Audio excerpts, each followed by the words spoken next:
All right, we are back with the discussion on the newspaper review, and with me this morning is this gentleman here, Maria Mujwang. Welcome back to the show.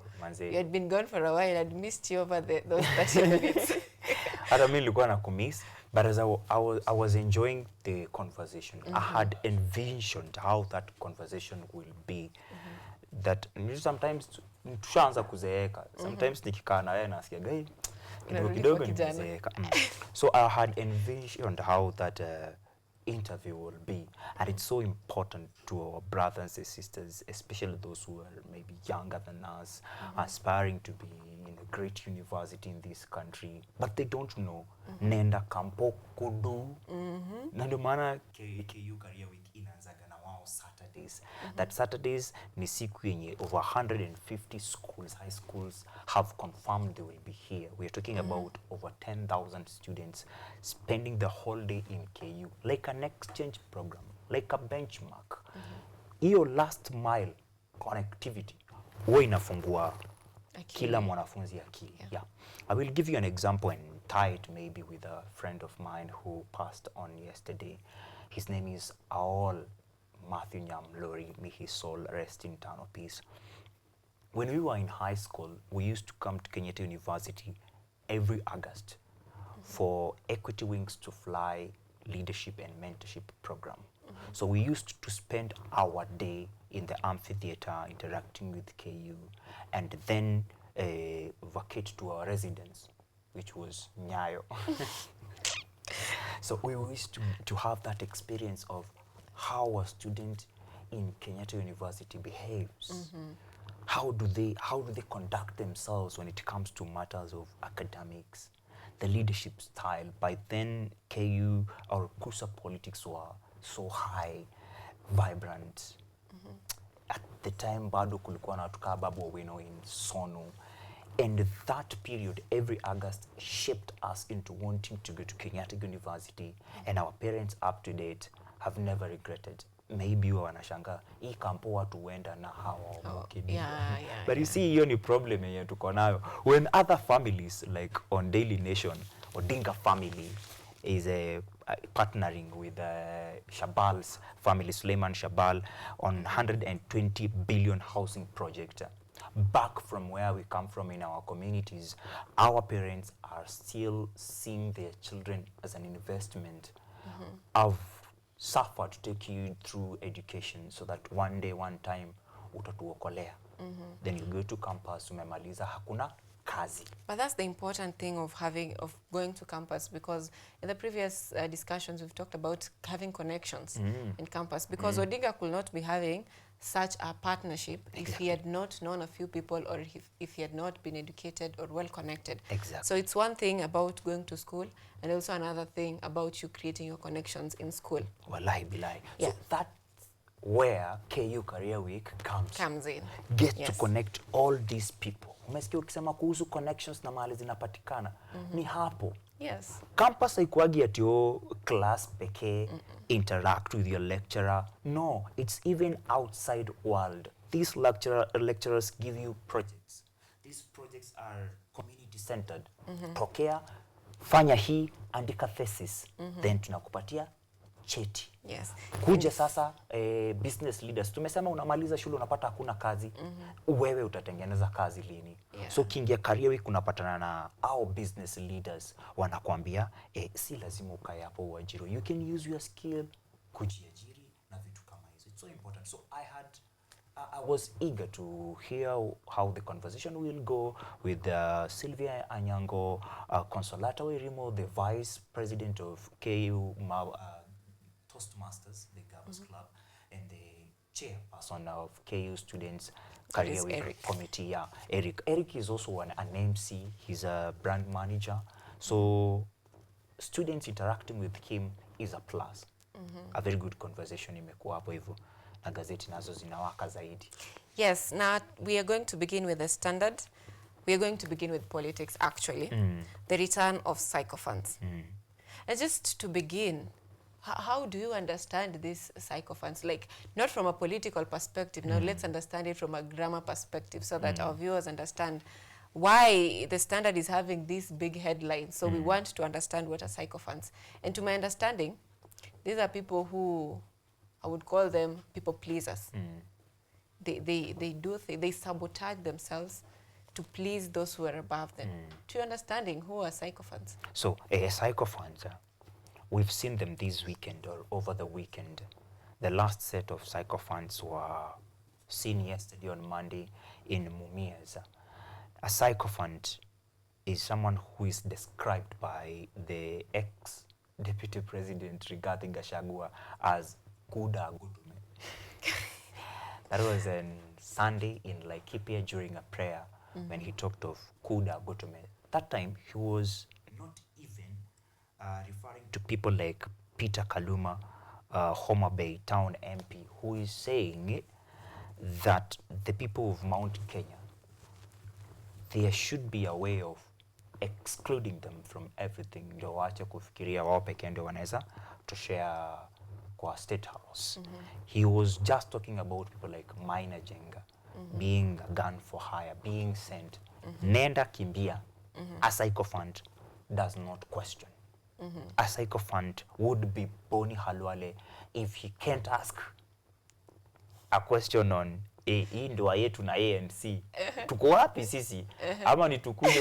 You know, people fear polygamy. Juu bibi wa pili akiletewa, bibi wa kwanza akiletewa bibi wa pili, badala aone vile wanasaidiana, kitu cha kwanza anaonaga threat. But it's a threat, you know, talking from a woman perspective, it's a threat. Pole. Tena hiyo. Sycophant ni mwenye hata uliza huyu mwenye umeleta hapa ni nani. Hata sema wewe unafanya kazi nzuri. SHA inafanya mashinani. SHA yenye Dr. Deborah Barasa in a press conference at her own ministry headquarters, people stormed. Who are these people? We're talking about medical practitioners. We're talking about patients. We're talking about patient mwenye amebeba mtoto mdogo. The scene was so huge in that office such that hadi wafanyakazi wa huko ilibidi wapeane viti. Mama amesimama sana. Tukatai ana complain but amesimama sana. SHA is not also working. But sasa akirudi kwa cabinet, what will she tell the president? Will she tell the president of Kenya, President Ruto, SHA is not working? Atamwambia ina work. Ukimwambia ina work na hai work, you are a sycophant. Yeah, you're sabotaging. And you know, I would side with Peter Salasya, though he's called a psychopath. But but I would side with him. There is this time I was taking my brother to hospital, that is Kenyatta Teaching and Referral Hospital. And luckily, my brother is still under my father's insurance, which is not SHA. So his bills were catered for. But I went further and asked, can my SHA work for me? Do you know what that accountant told me? That accountant told me, for outpatient, it can only work if you're doing CT scan, MRI, those where they're using radioactive rays. That's where it can work. But on these other things, you will have to pay. For inpatient, it will pay for your bed. Bed? Yes. It will pay for your bed. And maybe if you're having the CT scan, MRI and all that, that's what it will pay for. But it will not pay for your consultation. It will not pay for your stay in the hospital. It will not. And also, the other thing that he said was, for public servants, it works for public servants. So is this SHA for mwananchi? Why is it discriminatory? Yes, that is the question. Ukifika ni kutoa pesa. Yes. The contribution is for everyone. But when it comes for SHA, now to pay in, inakuwa sasa kuna atulipi hii, na kama tutalipia ni hii. There is a tweet I saw that SHA is like high school. If the fee is 80,000, other expenses is 10,000, school ID is 1,000, SHA will pay for school ID. School ID. SHA will pay for your bed, not for consultation. Yes. Na hizo vitu zote. So if you are not able to tell the president all that, then you are a sycophant. And the Standard talk about return of sycophants. Blind loyalty. Check quality of advice you get. These are the words of Mumias East MP Salasia to President William Ruto if he wished to fulfill his pledges, with the MP claiming men surrounding him tell him what he wants to hear. And that's true. No one is willing to tell the king he's naked. Unless the messenger is killed. You've not had instances where the messengers are killed. We've seen messengers being killed. Richard Otiono, aka Raymond from Molo, they were calling him president of Molo because of his activism. Do you know what? That even today morning, a fan responded to my WhatsApp status telling me, Ojwang, you should be careful. These people are not merciful. They are out here to finish us. Anasema, OJ car safe. This government doesn't give a damn. Activists are getting nailed, so take care, bro. It's dark in this country of ours. Saja, I take care of you.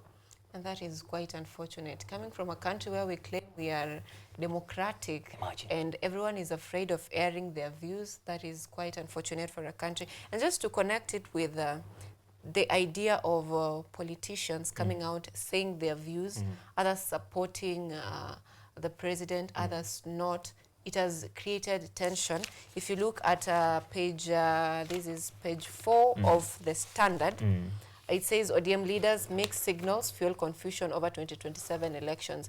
And you know what is quite unfortunate also is that we have begun campaigns so early that development is going to be on a decreasing trajectory as politics rises. Yeah, exactly. Since 2022, Kenya has been active politically, not in terms of development, politically.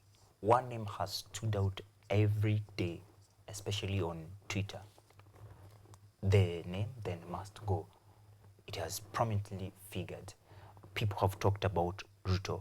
ODM leaders mixed signal fuels confusion over 2027 election plans. As you said, think about their division, others supporting the president, others not. Do you think it's connected to Raila's AUs to create the uncertainty? It's connected. I was talking with journalists today. Some of them are do editing of the daily news that we bring on board. And they are talking about who is speaking the voice of Raila in ODM. In ODM, and page ya kwanza ya The Standard unapata kuna watu wako hapo hivyo kama kina Peter Kaluma, Junet Mohamed, John Waluke, ambao wanasemekana they are the biggest when it comes to psychophants. We still have another voice, the voice of people like Bob James Orengo, people like Edwin Sifuna, who are telling their party members that please, we are not here to please Ruto. We are here for the people. Orengo told them that ODM remains ODM because it's a movement of the people. Once you turn to be a praise and worship leader of all things, good things and bad things. Hatusemi ati President Ruto doesn't do good things. Anafanya vitu mzuri. So unasikia wakulima wamepewa bonus ya miwa. For the first time.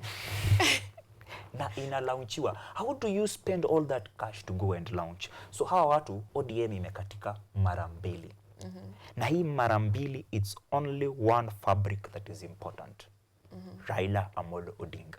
So on 26th February, after the elections of AU chairperson, ODM maybe will become ODM again. Tutajua mbivu na mbichi.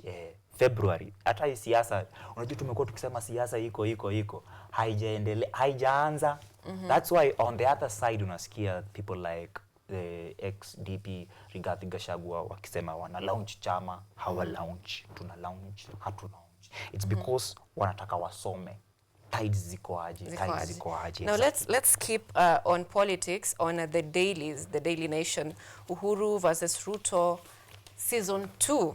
Gen Z tiff, the recent rapprochement between President William Ruto and his predecessor Uhuru Kenyatta has taken on a new twist after public exchange of words cast doubt on their supposed truce, even as the former head of state, Jubilee Party, ruled out rumors of a political deal. What do you think about this push and pull between President William Ruto and former President Uhuru Kenyatta. It has been going on for a long time. On page 4 and 7, the editor of Daily Nation is talking about a truce. And I'm wondering when we heard about this truce. Sisi tumekuwa tukijua ilikuwa about Tanga versus Kieleweke. That is how all this started, way back after the handshake 2018.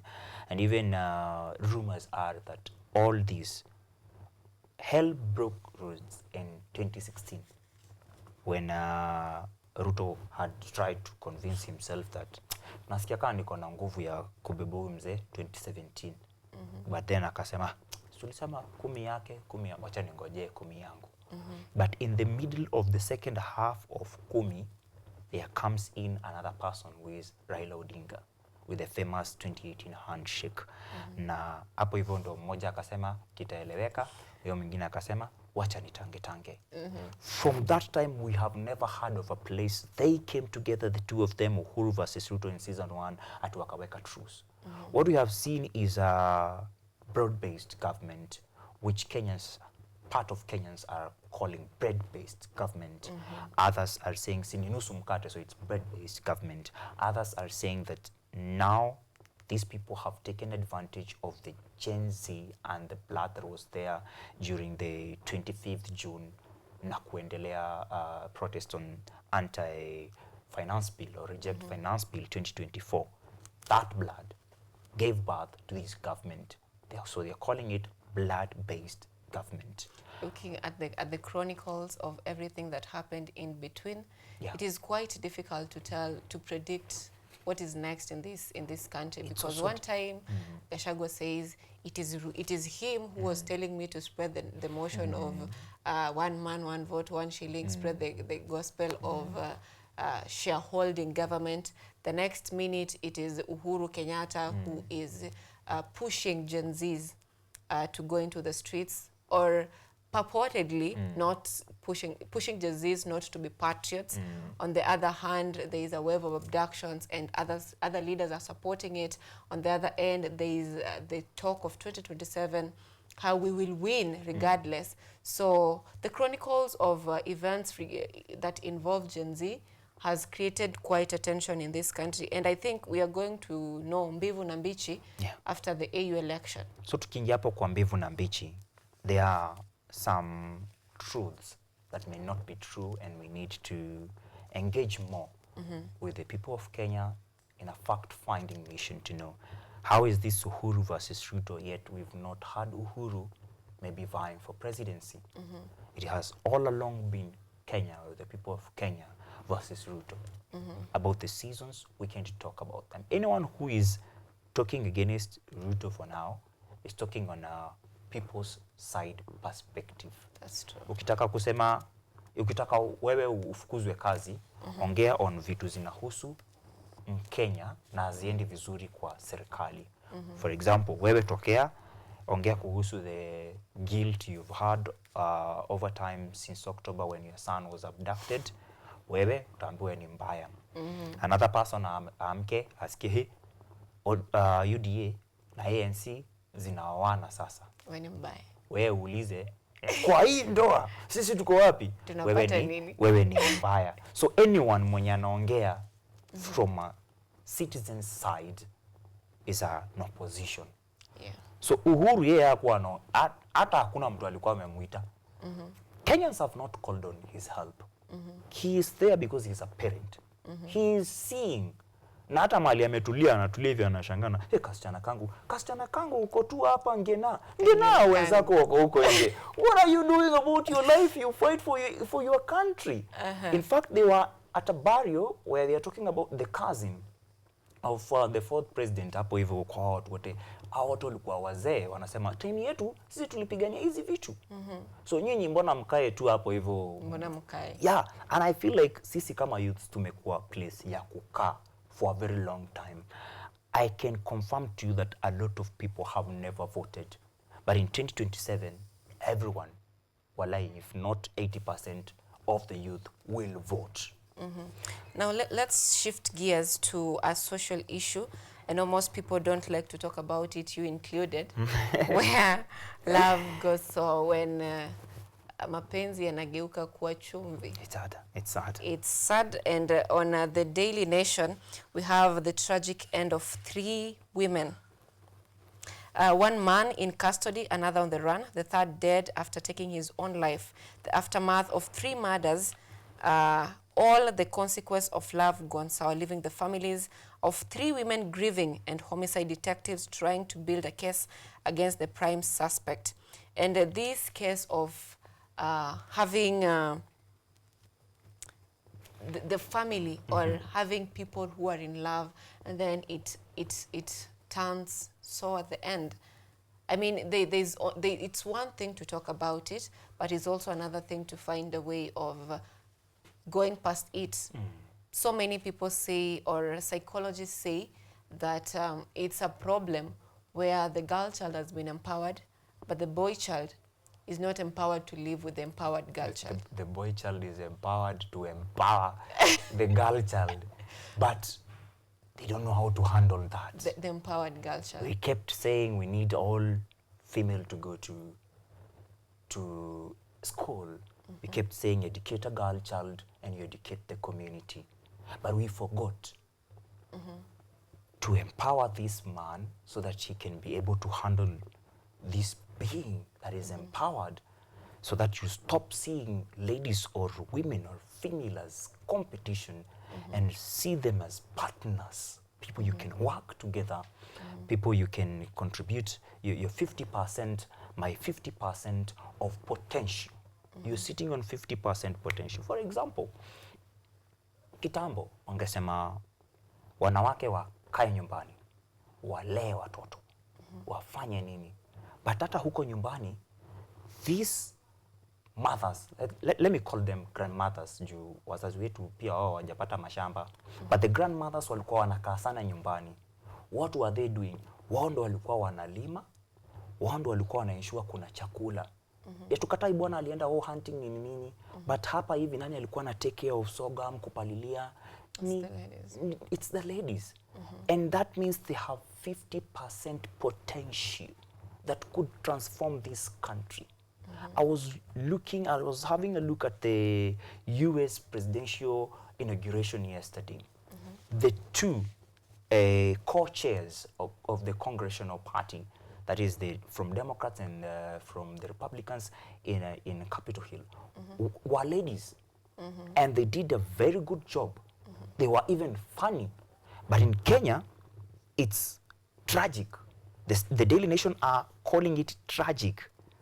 3 women dead. We are talking about Winnie Akusuha, Lydia Tukesi, Nancy Bonke. Hao wote kwa situations zenye ni tofauti. Na zote zinahusu mapenzi. But I think one thing, and I know ladies are going to hate me for this, but it's one thing to be empowered, but also from the beginning when God created the man, created man as the head, the emblem of power in the family. But as the women are empowered, they tend to think that they are equal to the ladies. And that's where I believe the problem comes in. It's wrong to kill women. It's wrong to have murder cases surrounding love and all that. But also, as women, as we get empowered, we should always remember that there is the man's ego that needs to be fed.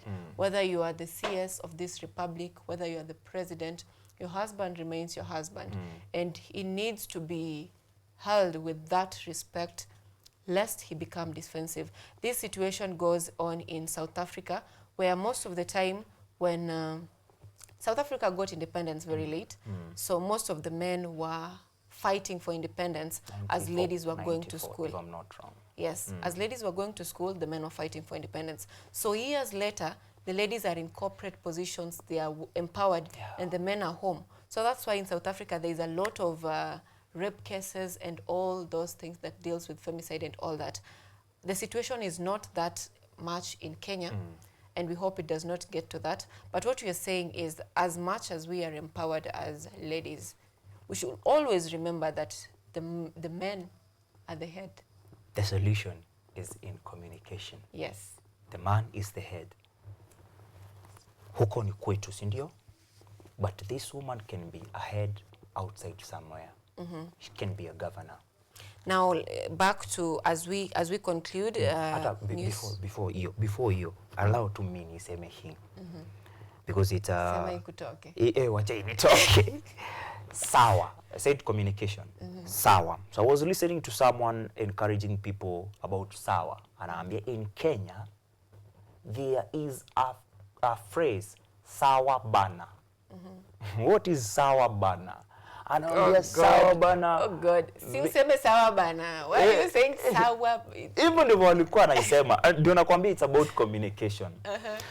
So hiyo sawa, maybe huyo jamaa alikuja alisikia tukiongea kuhusu sawa, yeye akateknikila sawa. We talk of when love goes sawa. Sawa gani? Sawa bana ama sawa hii ingine. Na ni lini tunasema kitu ni sawa, ni lini tunafaa kusema nini si sawa. In communication we say that sio lazima. I respect you mama, you respect me. At a point yenye tunafeel hii kitu haiwezi. We are in digital age and 21st century. Si kuna mahali ulitoka. Whenever you go back, your mom will still accept you. Go back. No man has a right to put a scar on your pretty face. It doesn't matter the kind of misunderstandings you have. Kila mtu arudi wapi? Kwao nani anakuwa? Kwao akiwa uhai. Na mwenye hana kwao basi kuna kila mtu anaweza enda kwao. It's not a must. Yes. Just respect each other. Ikipita kila mtu aende home. Tutapatana next time. You can also give us your closing remarks because time is not on our side. Kabisa. My closing remark will be tied on page 30 and 31 of the Daily Nation and page 38 of the Standard. Bob Monroe, bell tolls for towering figure who transformed Kenyan football.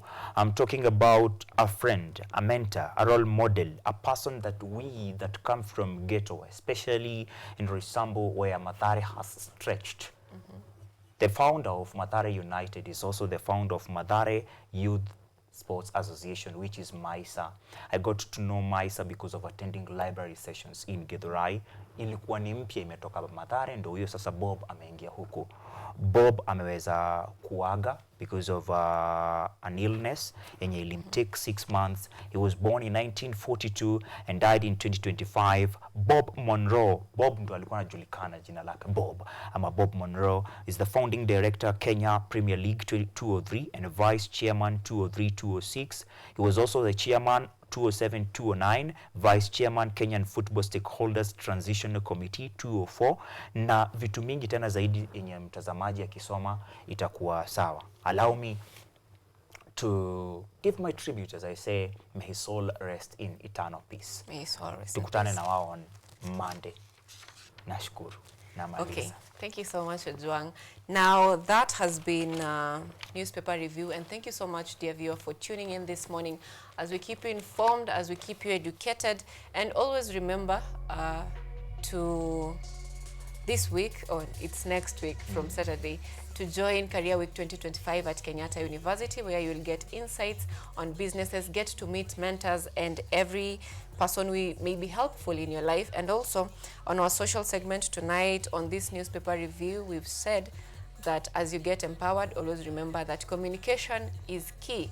Communicate effectively. Just because you said something does not mean that the other person understood what you said. Communicate effectively to reduce cases of femicide in the country and in the world.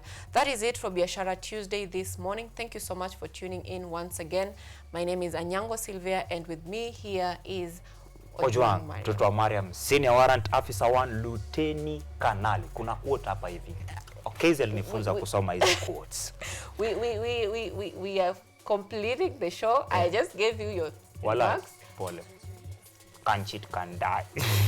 Just read, Msini crucify. Okay, nisiku crucify huko nje, si ndio? John Edgar Wideman once said that do not fall asleep in your enemy's dream. He is an American novelist. Thank you. Now with that, see you next week. Hati unatosimamia hajagana sitingala msomechaza magunia pesa zote ndo wanakawa tumebaki tukiumia sisi tutawanyamaza siku zinakaribia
Tunaona sana, tunaona